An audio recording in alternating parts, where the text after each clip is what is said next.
এইটো সম্পূৰ্ণ দুৰ্ভাগ্যজনক কথা যে এটা আয়ুক্ত কাৰ্যালয়ত শাসকীয় পাৰ্টিৰ দলে মানে নিয়ম বৰ্হিভূতভাৱে যিটো সময়ত মানে সম্পূৰ্ণ আন্ধাৰত ৰাতিৰ আন্ধাৰত আপোনালোকে কৈছে প্ৰায় 7:30 বজা 8:30 বজাত সেইটো নেকি অফিচ টাইম থাকে বৰ বেছি 4টা বজা বৰ বেছি 5টা মানলৈ থাকিব পাৰে তেনেকুৱা এটা ক্ষেত্ৰত কৰ্মচাৰী চকীত যদি তেওঁলোকে বলপূৰ্বকভাৱে তেওঁলোকে তাতে বহি তাতো তেওঁলোকে চাই আছে যে নিৰ্বাচন সংক্ৰান্তত যিটো ভোটাৰ থকা যিটো এছআৰ আমি শুনি আছো যে আমাক বিভিন্ন মানে মিডিয়াৰ জৰিয়তে গম পাইছো এছআৰৰ জৰিয়তে ভোট কৰ্তন হ'ব তেনেকুৱা এটা ক্ষেত্ৰত তেওঁলোকে শাসকীয় পাৰ্টিৰ যদি সেয়া এজন নিৰ্বাচিত প্ৰতিনিধি শাসকীয় বিজেপিৰ এজন সেয়া জিলা পৰিষদৰ এজন সদস্য তাৰোপৰি তেওঁলোকক বিজেপিৰ সাংগু পাংগু বিভিন্ন ধৰণৰ আছে এই ক্ষেত্ৰত যদি তেওঁলোকে আয়ুক্ত কাৰ্যালয়ত 8:30 বজাত তেওঁলোকে সেয়া খুলি লগ যদি সেয়া খুলি আপোনাৰ যিটো নেকি ৱেবছাইট যদি খুলি সেয়া সম্পূৰ্ণৰূপে চাই থাকে বা তেওঁলোকে যি কাৰ্যতে নিয়োজিত হৈ নাথাকক কিয় এয়া সম্পূৰ্ণৰূপে মানে ধিক্কাৰৰ যোগ্য ভাৰতবৰ্ষৰ নিচিনা এখন শক্তিশালী একদম আটাইতকৈ ডাঙৰ এখন গণতান্ত্ৰিক ৰাষ্ট্ৰত এটা শাসকীয় পাৰ্টিয়ে যদি এনেকে ৰাতিৰ আন্ধাৰত গৈ যদি তেওঁলোকে আয়ুক্তৰ কাৰ্যালয়ত গৈ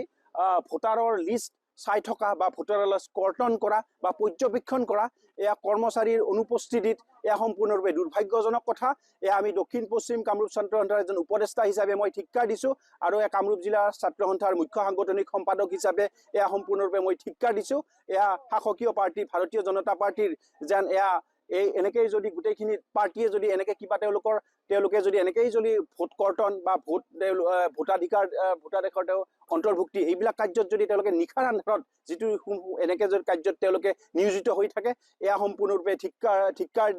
ধিক্কাৰৰ গ্ৰহণযোগ্য এয়া কেতিয়াও আমি গণতান্ত্ৰিক এখন ৰাষ্ট্ৰত আমি মানি ল'ব নোৱাৰোঁ এতিয়া মহাশয় এতিয়া দেখা গৈছে যে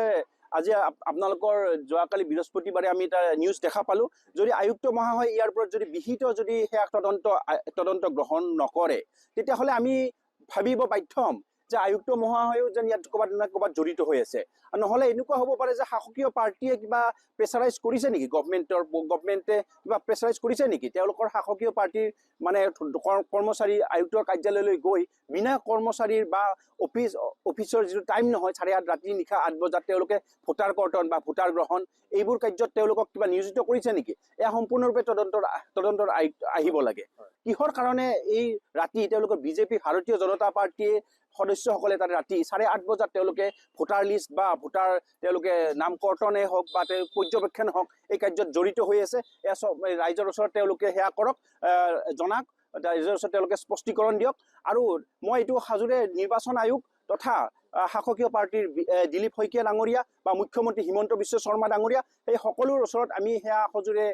সেয়া জনাইছোঁ দাবী জনাইছোঁ যিদৰে তেওঁলোকে জাতি মাটিৰ ভেটিৰ কথা কয় দেশৰ অখণ্ডতাৰ কথা কয় কিন্তু এইটো হ'ব নোৱাৰে যে আয়ুক্তৰ কাৰ্যালয়ত তেওঁলোকে অকল শাসকীয় পাৰ্টিৰ কেইজনমান সদস্য গৈ তাত অনাধিকাৰ প্ৰৱেশ কৰি সেয়া জাতি মাটি বা দেশৰ নিৰাপত্তা বা অখণ্ডতাৰ ক্ষেত্ৰত বা গণতন্ত্ৰৰ ক্ষেত্ৰত কেতিয়াও শুভ সেয়া পৰিচায়ক নহয়